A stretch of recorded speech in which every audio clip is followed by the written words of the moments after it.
এছাড়া বিষয়ে আর্বিট্রেশন সাথে আর্বিট্রেশন ফাইল করেছে ওয়াশিংটন আমাদের বিরুদ্ধে জি চোরের মার পরে বলা সেটা আমরা কন্টেস্ট করবো আচ্ছা অন দ্য গ্রাউন্ড যেটা হিজ বাংলাদেশ স্যার এমনি স্যার রাজনীতি চলছে। স্যার অগ্রগতি কি দেখলেন আপনি?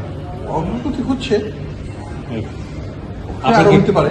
আপনি কি কোনো কেস আইডেন্টিফাই করেছেন? হ্যাঁ স্যার কতগুলো স্যার? ওই সংখ্যা হয়তো প্রেস রিলিজে থাকবে আমার অফেন আমার মনে নেই।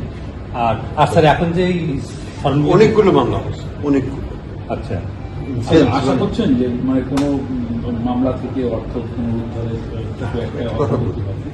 বিদেশ থেকে অর্থ আনতে মিনিমাম 4 থেকে 5 বছর লাগে। আচ্ছা এটা এমনি হয় না।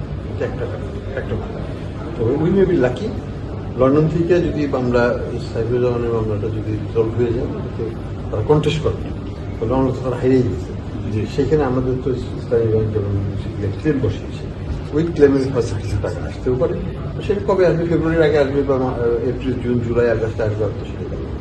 আচ্ছা তারপরে তারা অ্যাপিল করতে মামলার পারে। সংখ্যা কত? আচ্ছা সেটাও তো করতে পারে এইগুলো লম্বা প্রসেস আইনি প্রসেস আমাদের কিছু করে না।